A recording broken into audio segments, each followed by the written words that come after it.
Praise the name of the Lord. Isang mapagpalang umaga sa inyo mga kapatid at sa pangalan ng ating Panginoong Diyos.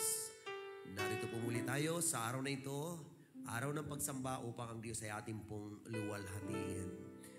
Sa ating pong pagpapasimula ay sama-sama natin purihin ang Panginoon samantalang aawitin natin, I sing praises to your name. Hallelujah. And let's praise the name of the Lord as we sing this song. Hallelujah. Praise the name of Jesus. Great and greatly to be praised. For your name is great and greatly to be praised. Hallelujah. Blessed be the name. Let's magnify the name of the Lord. Give Him praise. Let's honor Him. Hallelujah. Magnify the name of Jesus. Amen, amen, amen, amen. Tayo po ay manalangin sa Panginoon. Dakilang Diyos, sa umagang ito, kami po ay nagkakaisa na itinataas ang iyong dakilang pangalan. Nagpapasalamat kami sa iyong katapatan at kabutihan sa bawat isa sa amin. Maraming salamat muli, Panginoon, sa araw na ito, sa araw ng aming pagsamba. Maraming salamat sa isang pagkakataon na muling ibinigay mo sa amin, sa buhay at kalakasan na patuloy naming taglay, upang gamitin namin, upang ikaw ay aming itaas at luwalhatiin. Pagpalain mo, Panginoong Diyos, ang gawain ito ngayong umaga. Ang pangangaral ng iyong salita, O Diyos, ay aming pong dinudulog sa iyo. Pagpalain mo, Panginoon, ang mga talata naming tutunghayan at ang pagpapahayag nito. Gamitin mo po yung abang lingkod upang minsan pa ay maging daluyan na iyong makalangit na mensahe. Katagpuin mo ang pangangailangan ng bawat isa, O God, sa araw na ito. At sa iyo namin ipinagkakatiwala ang aming pong mga buhay. Pagpalain mo ang bawat isa. In Jesus' name we pray. Lahat ay magsabing Amen. Hallelujah. Misa pa nating palakpakan ang ating Diyos na buhay, mga kapatid. Hallelujah. Glory be to the name of Jesus. Give Him praise. Hallelujah. Glory to God. Glory to God. Glory to God. Amen. Amen. Amen. At sa pagkakataong ito, mga kapatid, tayo nagagalak sa pribilehiyong binibigay ng Panginoon sa atin upang minsan pa ay ating tunghayan ang Kanyang banal na salita. Basahin po natin, mga kapatid, ang mga salita ng Panginoon sa aklat po ng Psalms 37 verse 23 up to verse 25.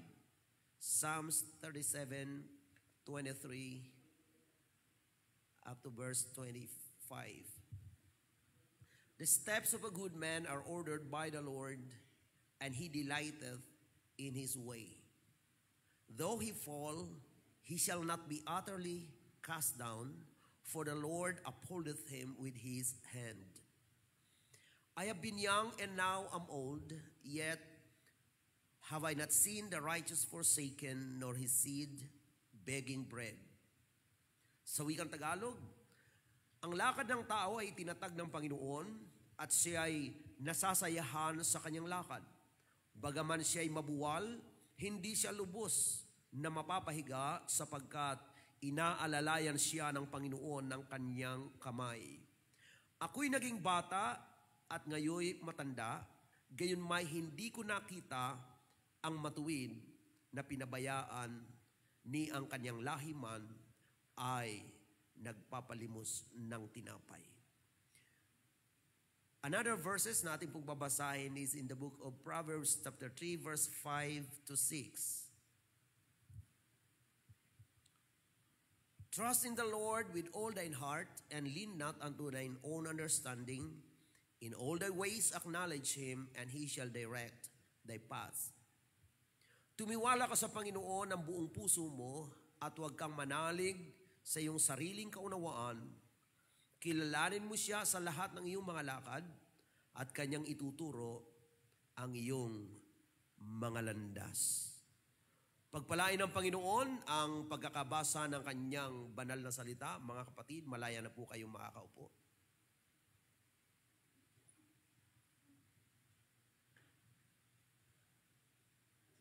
Nais ko pong mag-share ng salita ng ating Panginoon, a life guided by God. A life guided by God, ang buhay na pinapatnubayan ng Diyos.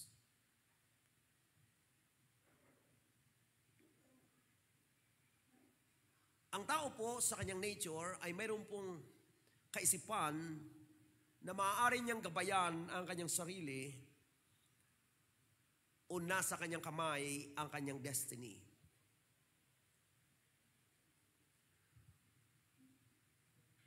Ngunit ang katotohanan, mga kapatid, kung ating titingnan ang salita ng ating pong Panginoon, nasa Panginoon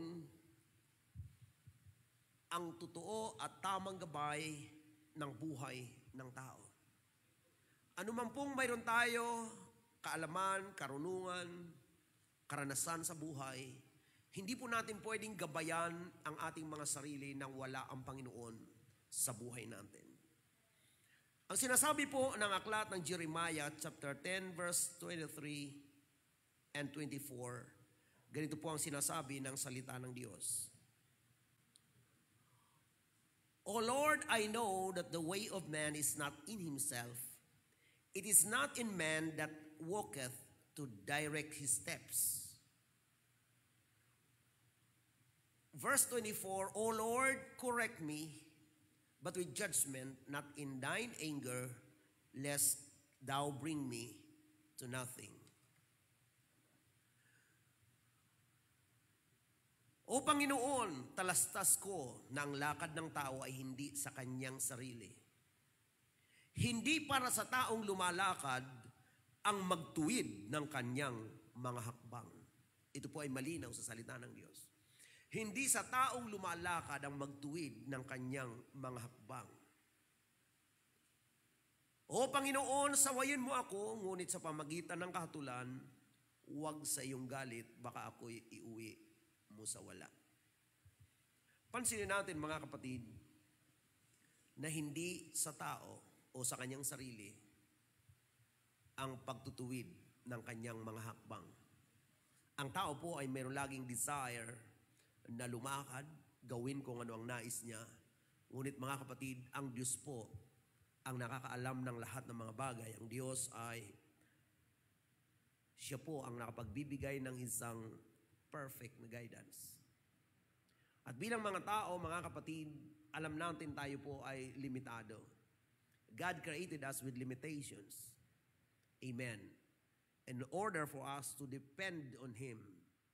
At bilang mga tao, aware tayo, marami tayong bagay na hindi alam, marami tayong mga bagay na hindi kaya. Amen. Ngunit ang Panginoon, kung gagawin natin siyang patnubay ng ating buhay, mabubuhay po tayo ng panatag, may katiyakan. Sapagkat tiyak na kapag tayo ay papatnubayan ng ating Panginoon, ang landas natin ay mayroon pong magandang patutunguhan. And so we should always seek God's divine direction. Kailangan natin ito, mga kapatid. Kailangan nating patnubayan tayo ng ating Panginoon. Isang nakakalungkot na bagay, mga kapatid, yung isipin ng tao na kaya niyang mabuhay nang wala ang Diyos, kaya niyang magtagumpay nang wala ang Panginoon, kaya niyang matupad yung kanyang mga nais sa buhay at magkaroon siya ng sarili niyang kinabukasan nang wala ang Diyos. Mga kapatid, nagkakamali po tayo kung iniisip natin na hindi natin kailangan ang Panginoon. Marami na pong tao ang nabuhay na nag-aakalang maganda ang kanyang lakad, ngunit nauuwi sa isang lakad, mga kapatid, na nakakalungkot, lakad na may kagulumihanan. Ito po ay nagpapakita sa atin, mga kapatid, na kailangan natin talaga ang Panginoon. We should always seek God's divine guidance or direction. Unang-una, sapagkat nakikita ng Diyos ang lahat.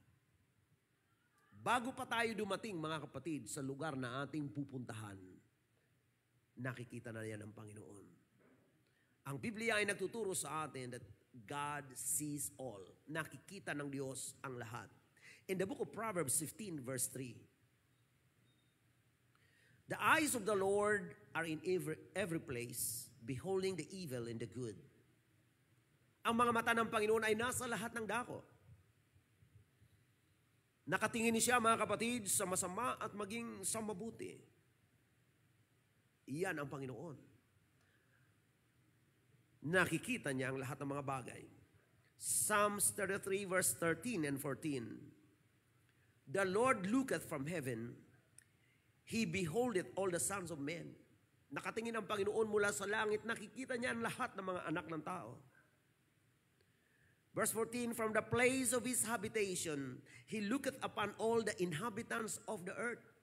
Mula sa kanyang lugar, mga kapatid, na kanyang tinatahanan, tumitingin siya, mga kapatid, sa lahat ng mga nananahan sa lupa. Nakikita tayo lahat ng Panginoon.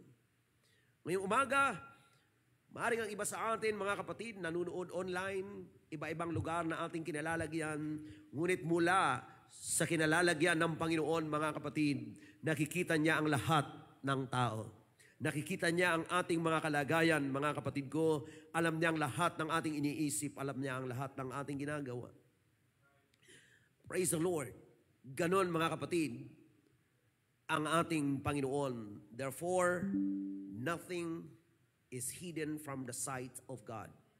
Wala pong nalilihim, mga kapatid, sa Panginoon. Kita ng Diyos ang lahat ng mga bagay. Kaya nga, yung mga taong may takot sa Panginoon, lumalakad ng ayon sa kalooban ng Panginoon because we believe that God sees all. Amen. He sees everything. Kahit ang wakas ng ating buhay, nakita na ng Diyos yan, mga kapatid. Alam na yan ng ating Panginoon.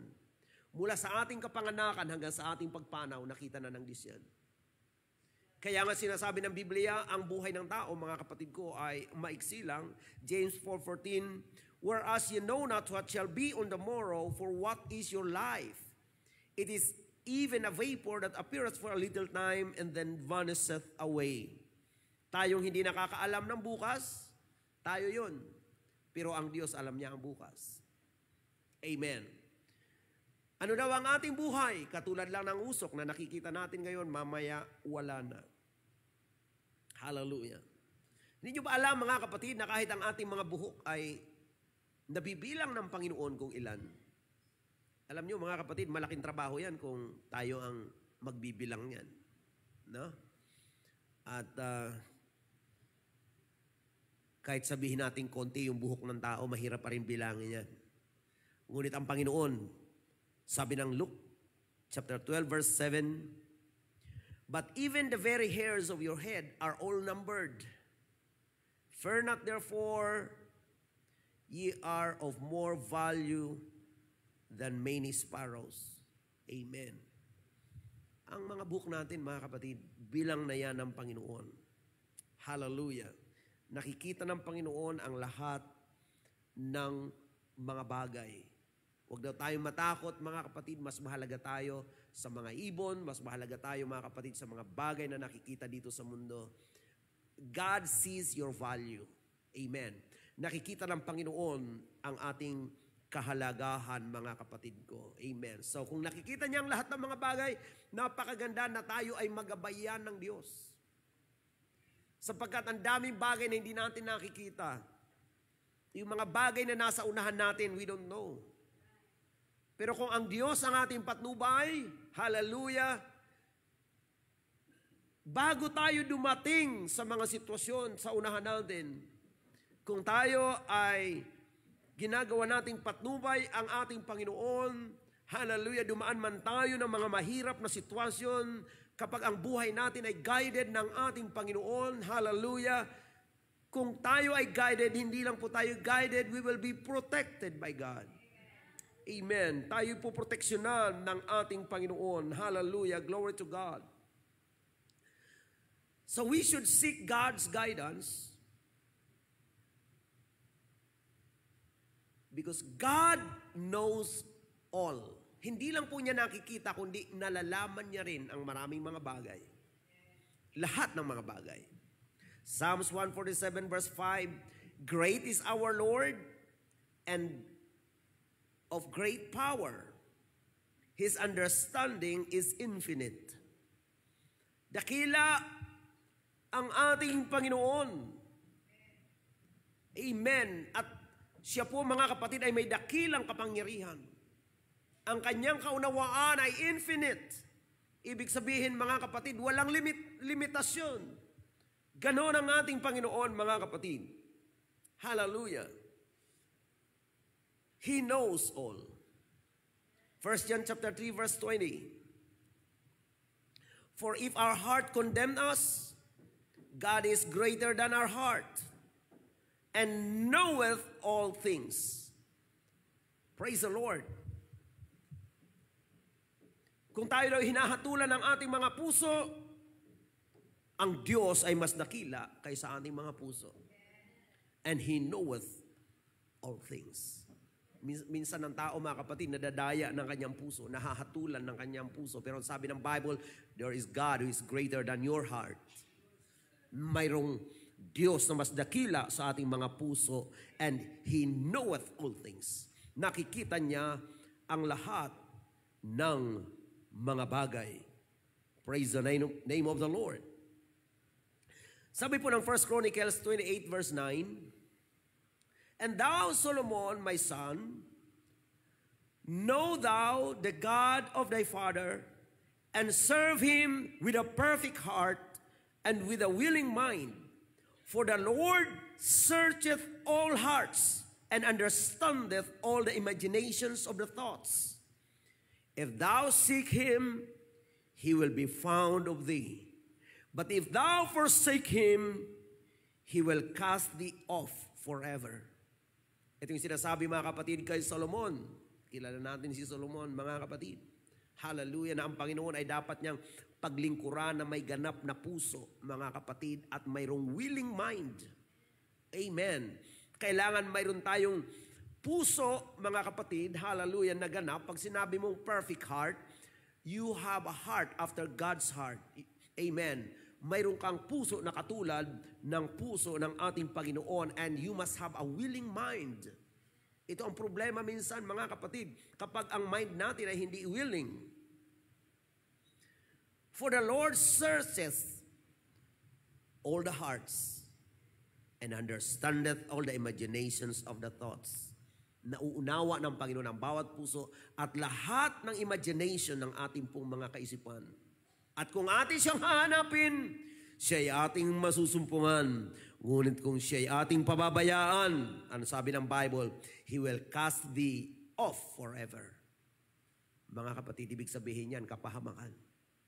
Kaya napakaganda na ang Panginoon sa kanyang patnubay, mga kapatid, maging bukas tayo, na tayo ay mapatnubayan, magabayan ng Panginoon. Wala pong magaling na tao na alam niya ang bukas niya. Amen. Alam niyo yung bukas natin, mga kapatid, pinapangarap natin, may mga bagay tayong inaasahan, mayroon tayong mga bagay na nais makamtan sa ating mga bukas. Pero alam niyo, kung hindi natin kasama ang Panginoon ngayon, hindi natin tiyak ang bukas natin. Amen. Kaya kung nais natin ang magandang bukas, ngayon pa lang dapat ginagabayan na tayo ng Panginoon. Ngayon pa lang, dapat ang buhay natin, mga kapatid, ay nasa kamay na ng Diyos. And if we are under God's divine direction, every circumstance or all circumstances in life will work together for good. Kapag nasa atin ang patnubay ng Panginoon, kahit ang pinakamahirap na hamon sa buhay ay magdudulot sa atin ng pakinabang. Amen. Bakit? Tayo ay sinasamahan ng Panginoon. Yan ang sinasabi ng Romans 8:28, mga kapatid.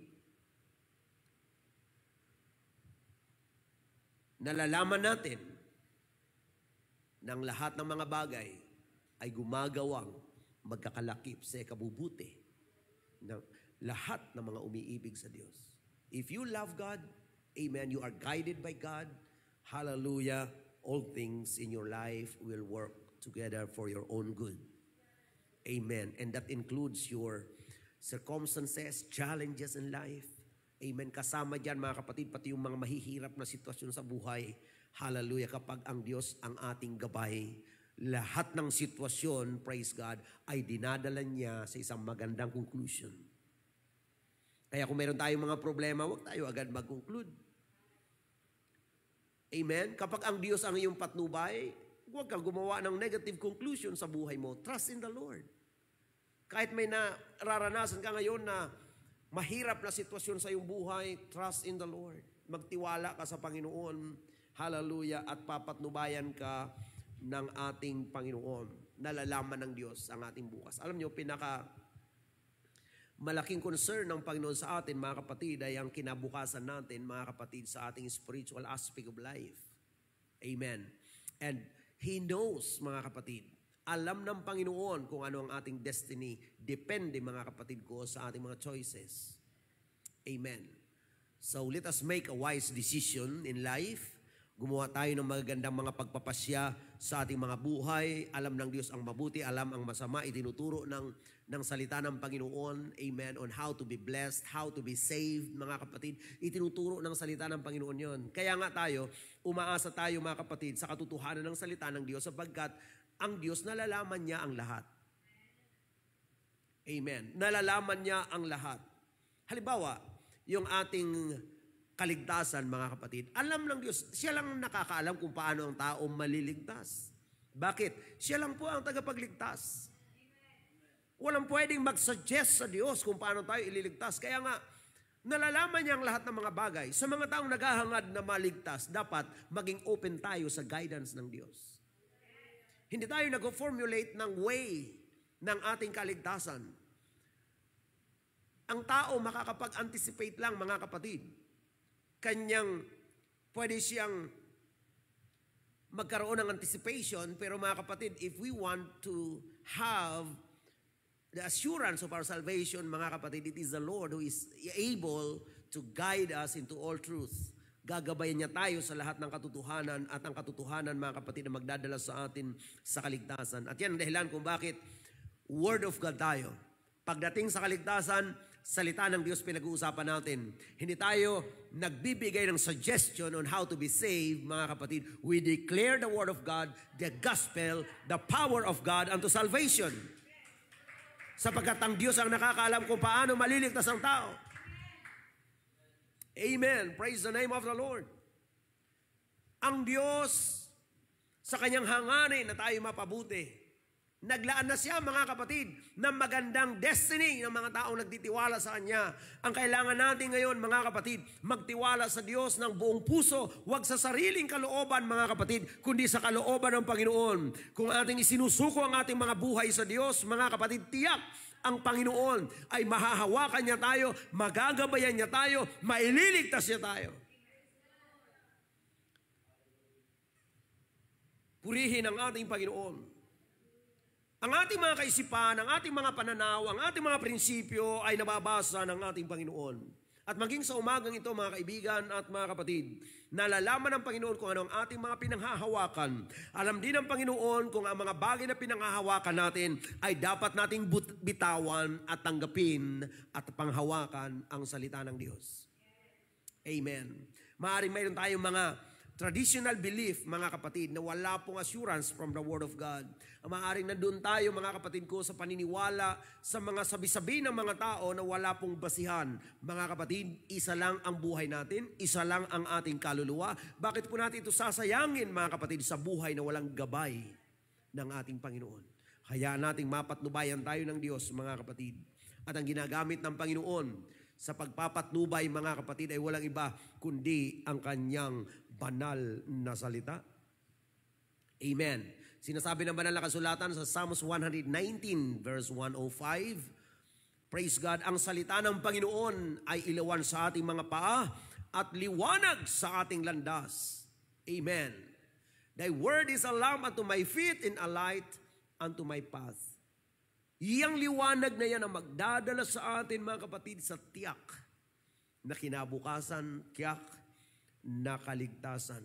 Kaya sa gawain ito, wala po tayong ibang ibinibigay sa mga tao, kundi ang katotohanan ng salita ng Panginoon upang ang bawat sumasampalataya, nagtitiwala at susunod sa salita ng Panginoon ay lalakad po na mayroong patnubay ng ating Diyos na buhay. Hindi tayo kailangan magulumihanan, hindi tayo kailangan manghula, mga kapatid. Kung tayo lang ay magpapakumbaba at isusuko ang buhay sa Panginoon, nandyan ang salita ng Diyos upang tayong lahat ay patnubayan, upang tayo ay gabayan at mabuhay tayo, mga kapatid ko, sa liwanag ng katotohanan ng salita ng Diyos. Hallelujah. At kailangan nating hanapin ang patnubay ng Panginoon because God has all power. Nasa Panginoon ang lahat ng kapangyarihan, lahat ng kakayanan. Revelation chapter 1 verse 8, I am Alpha and Omega, the beginning and the ending, saith the Lord, which is and which was and which is to come, the Almighty. Amen. Siya ang ating Almighty God. Amen. He is the same yesterday, today, and forever, mga kapatid. Siya ang ating Panginoon. Siya ang makapangyarihan sa lahat. At ang makapangyarihan sa lahat na yan ay nangako, mga kapatid, na hindi niya tayo iiwan o pababayaan. In the book of Hebrews 13 verse 5, ang salita ng Diyos ay nagsasabi ng ganito, let your conversation be without covetousness and be content with such things as ye have, for he hath said, I will never leave thee nor forsake thee. Ito ang pangako ng Panginoon. Hallelujah. Ang atin daw dapat pamumuhay, mga kapatid, ay walang covetousness. Amen. Walang pagiging makasarili, mga kapatid. Kundi tayo ay masapatan, be content with such things as ye have. Kung ano mayroon tayo. Amen. Alam niyo, ang taong may contentment, mga kapatid, ay masaya. Ang taong may contentment sa kanyang buhay, praise God, ay taong may totoong galak sa kanyang puso. Sapagkat nasisiyahan siya. Mahirap maging masaya ang hindi nasisiyahan. Amen. But only God is able to satisfy the longing of our soul. Amen. Kapag nasa atin ang Panginoon, He is the only one who is able to satisfy the emptiness. Amen. Yung emptiness ng ating mga kaluluwa, ng ating soul, mga kapatid. Praise the Lord. Ang pangako niya, I will never leave thee nor forsake thee. Hindi kita iiwan o pababayaan man. What a promise of God. Amen. The one who guides us, He promised not to leave us nor forsake us. That's a wonderful promise. Amen. Na siyang gumagabay sa atin ay nais niyang manatiling kasama natin. Na hindi niya tayo iiwan o pababayaan man. Hindi niya lang itinuturo yung landas, mga kapatid, kundi sinasamahan niya tayo sa landas na ating nilalakaran. I will never leave thee nor forsake thee. Hallelujah. Mayroong isang tanong, mga kapatid, sa Job 21 verse 15. What is the Almighty that we should serve Him? And what profit should we have if we pray unto Him? Ano daw ba itong makapangyarihan sa lahat upang siya ay ating paglingkuran? At ano daw ba ang ating mapapakinabang kung tayo'y mananalangin sa Kanya? May mga taong marahil nagtatanong din ng ganyan. Ano ba itong Diyos na makapangyarihan upang siya ay ating paglingkuran? At ano ang ating mapapala kung tayo ay mananalangin sa Kanya? Ito po ay tanong, mga kapatid ko, ng taong hindi totoong nagkaroon, mga kapatid ko, ng karanasan, mga kapatid ko, sa buhay tungkol sa pagkilos ng Diyos. O marahil naman, pwede maging tanong ng taong may karanasan sa Panginoon upang magbigay, mga kapatid ko, ng kaisipan sa mga taong nakikinig na ang Diyos pala, mga kapatid ko, ay may magagawa. Anong pakilala ng Jeremiah 33 verse 3? Ang sabi ng Panginoon ay ganito, Call unto me and I will answer thee and show thee great and mighty things which thou knowest not. Tumawag ka sa akin at ako'y sasagot sa iyo at magpapakita ko sa iyo ng mga dakila at makapangyarihan o mahihirap na mga bagay na hindi mo pa nalalaman. This is the power of prayer. Ang sagot, ano bang mapapala natin when we pray unto Him? This is the answer. Tumawag ka sa Diyos at ang sabi ng Panginoon, ako'y sasagot sa iyo. At magpapakita ko sa iyo ng mga bagay na mahihirap. Mga bagay na parang imposible sa atin, ngunit posible sa Kanya.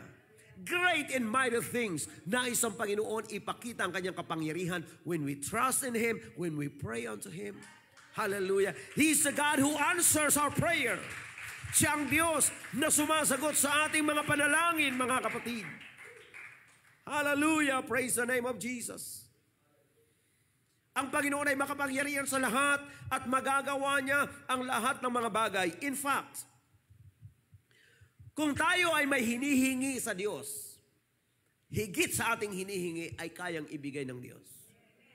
Kung tayo ay may iniisip o hinahangad sa ating kaisipan, mga kapatid, ang sabi ng Biblia, higit pa sa iniisip natin, ay kayang gawin ng Panginoon. Why? Because He is our Almighty God. And with Him, nothing is too hard. With Him, nothing is impossible. Walang mahirap, mga kapatid, sa ating Diyos na buhay. Praise the name of the Lord. In the book of Ephesians, chapter 3, verse 20, now unto Him that is able to do exceeding abundantly above all that we ask or think, according to the power that worketh in us. Amen.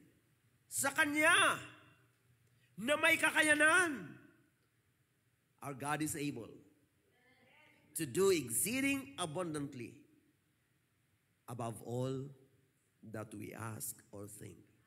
Higit pa sa ating hinihingi.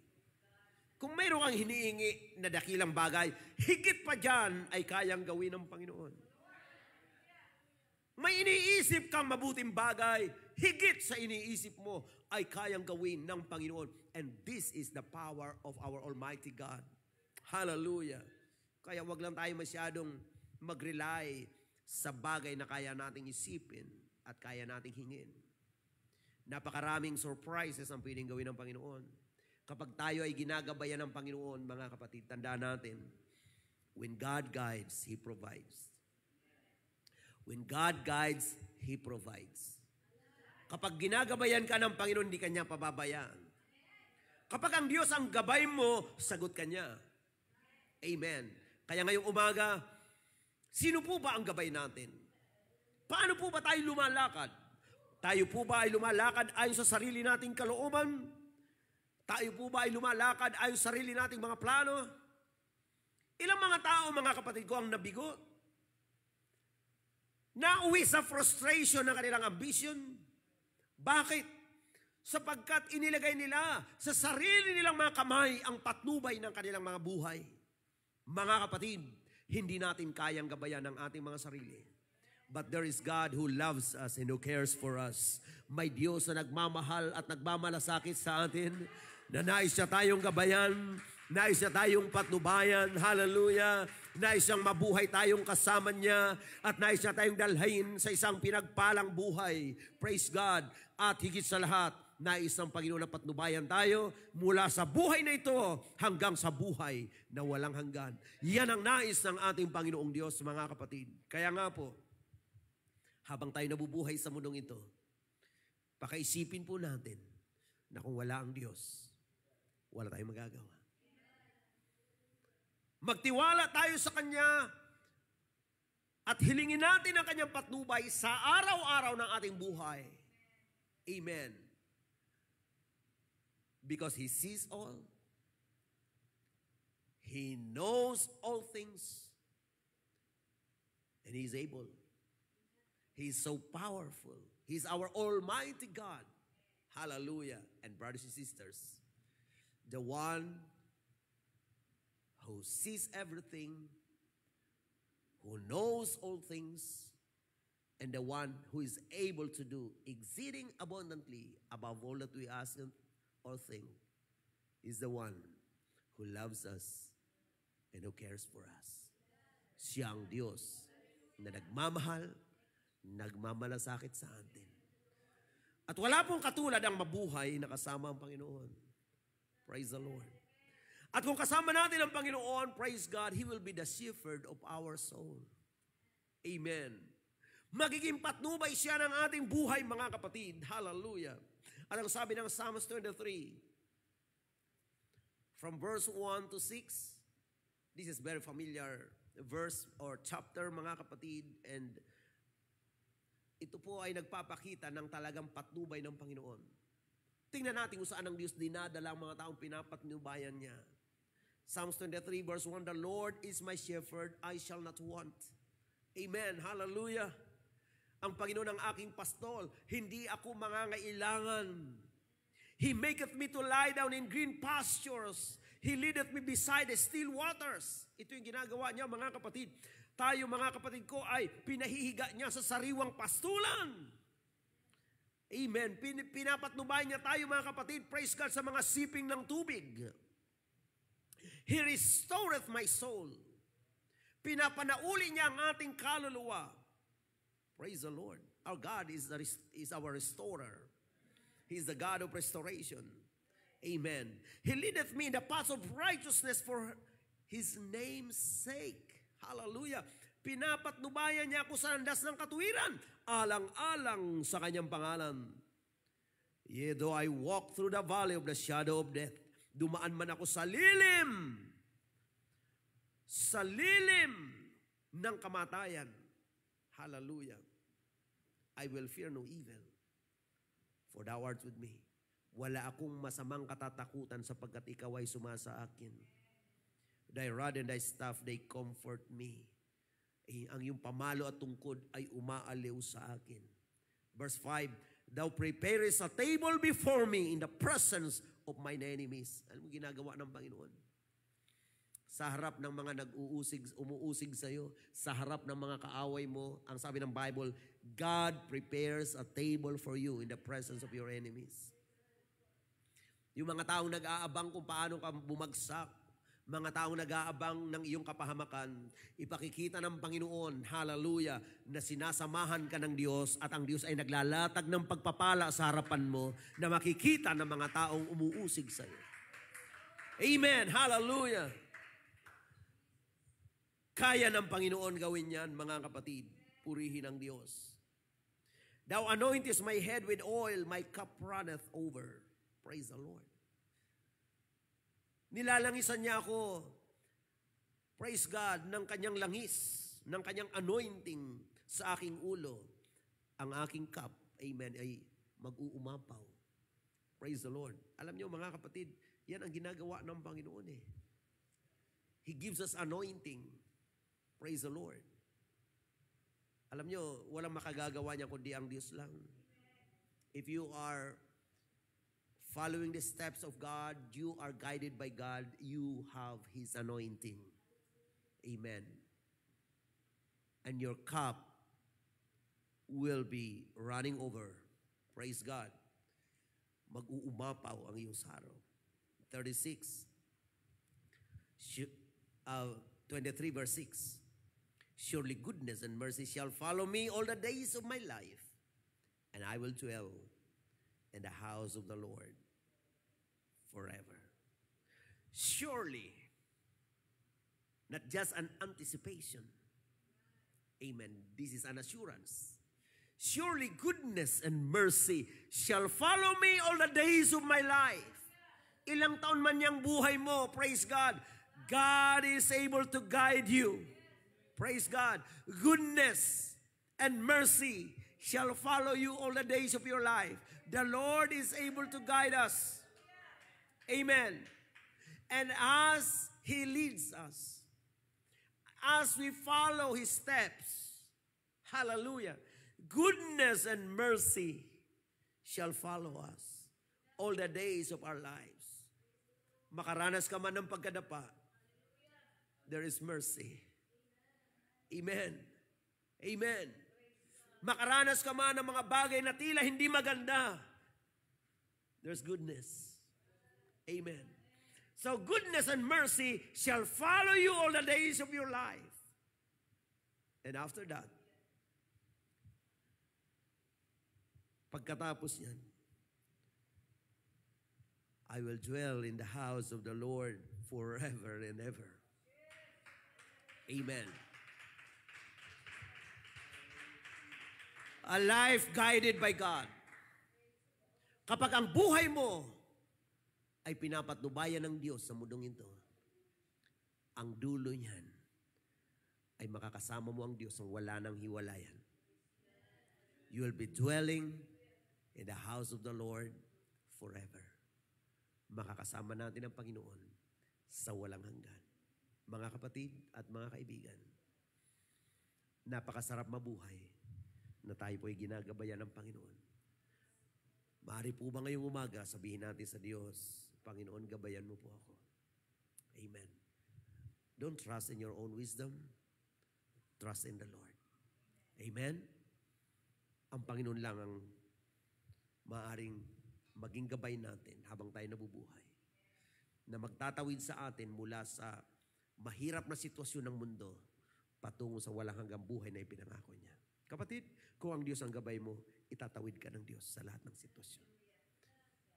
Papatnubayan ka ng Panginoon. Marami ngayon nagtatanong at natatakot sa mga nangyayari sa mundo ngayon.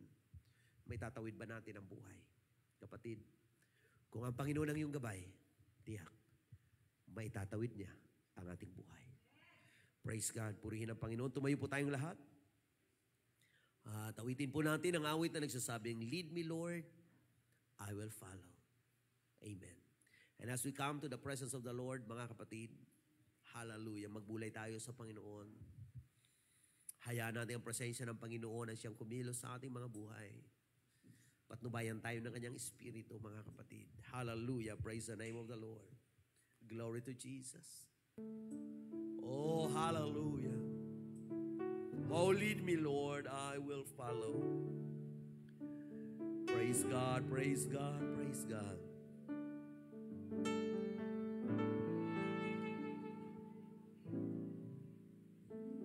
Lead me, Lord, I will follow. Yes, Lord God. Yes, Lord, we surrender all to you. We surrender our lives to you, Jesus. Not our will, but let your will be done. We need your guidance, O Lord. Oh, lead me, Lord. I will go.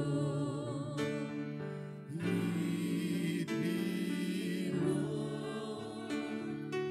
I will follow. Oh, lead me, Lord. I will go. Hallelujah. You have called me. I will answer. Lead me, Lord. I will go. Lead me, Lord. Lead me, Lord. Hallelujah. Hayaan natin ang Panginoon na maging patnubay ng ating mga buhay. Gabayan tayo ng Panginoon sa ating mga buhay. Hallelujah! Praise God!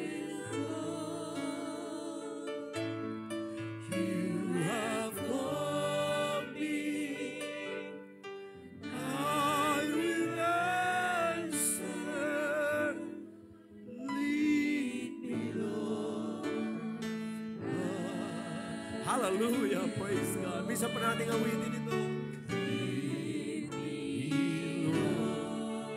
Hallelujah! Patuloy natin na bilang presensya ng Panginoon ang patubay ng Diyos sa ating mga buhay. Kaibigan kong ikaw ay namumuhay sa kagulumihanan. You need God's guidance. Kailangan mo ang patubay ng Diyos. Ilapit ang buhay sa Panginoon, magpakumbaba sa Diyos at sabihin, Panginoon, patubayan mo po ako, gabayan mo ang aking buhay. Hallelujah. Yes, hallelujah. Lead me, Lord. I